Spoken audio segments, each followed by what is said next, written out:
Bismillahirrahmanirrahim. Assalamualaikum warahmatullahi wabarakatuh. Alhamdulillahirabbil alamin alladzi faddala bani Adam bil ilmi wal amali 'alal alamin. Wassalatu ala Muhammadin sayyidil arabi wal ajami wa ala alihi wa ashabihi ya nabi'il ulumi wal hikami. Amma ba'du. Ayah bunda yang terhormat, anak-anak SDIT, SMPIT, Alami Subang, juga rekan-rekan guru, karyawan, serta yayasan Robitoh yang saya hormati. Salam akademik, salam pendidikan. Bulan Ramadan merupakan bulan yang sangat vital bagi umat Islam. Oleh karena itu, Ramadan adalah salah satu pelaksanaan rukun Islam dari kelima rukun Islam yang terdapat dalam syariat Islam. Ketika berbicara tentang syariat Islam, maka kita melihat dua dimensi yang tidak bisa dilepaskan satu dengan yang lainnya.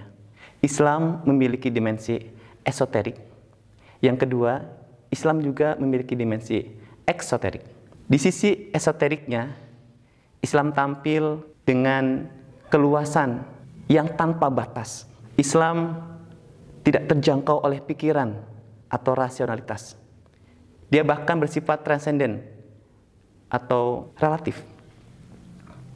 Yang kedua, ketika Islam berbicara tentang eksoteriknya, maka agama ini tampil dalam bentuk struktur yang bisa terjangkau oleh akal manusia dan memiliki kerangka yang sangat kuat untuk mendidik dan menjadikan manusia itu berkarakter Islami.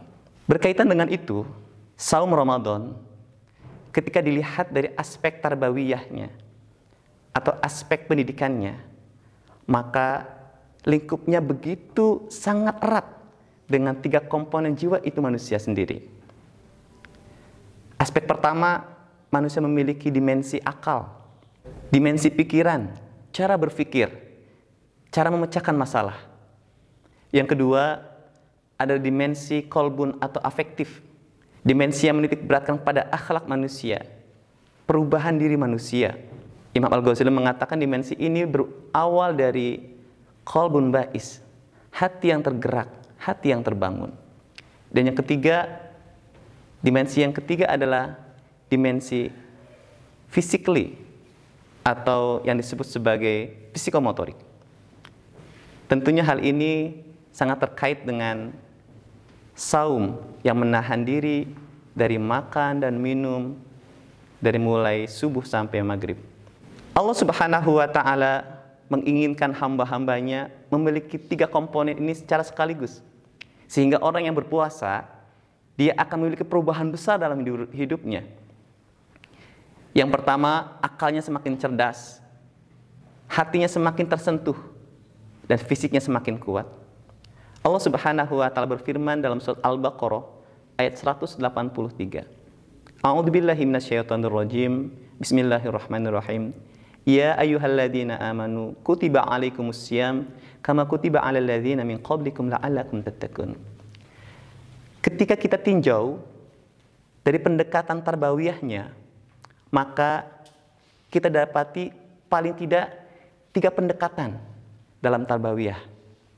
Mat Syafi'i dalam Jurnal Tarbawiyah volume 7 tahun 2019 mengungkapkan bahwa yang pertama, ketika seorang berpuasa, maka dia akan memiliki kebiasaan hidup sehat.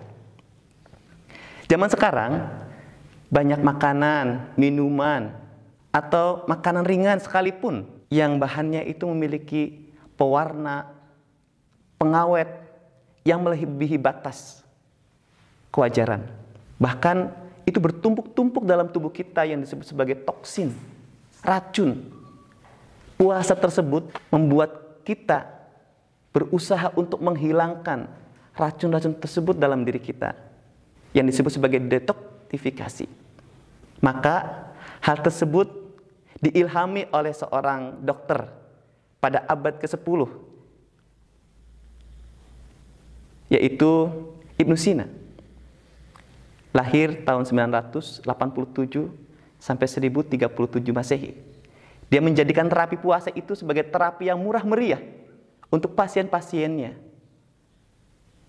Dan ternyata itulah yang menjadi salah satu kekuatan umat Islam. Rasulullah mengatakan dalam sebuah hadis yang diriwayatkan oleh An-Nasa'i, "Somu fasihu," berpuasalah kamu akan sehat. Aspek yang kedua, dalam jurnal yang sama, Mat Syafi'i mengatakan bahwa seorang yang berpuasa akan dididik jiwanya oleh Allah Subhanahu wa Ta'ala, yaitu memiliki rasa persatuan dan pengembangan dirinya.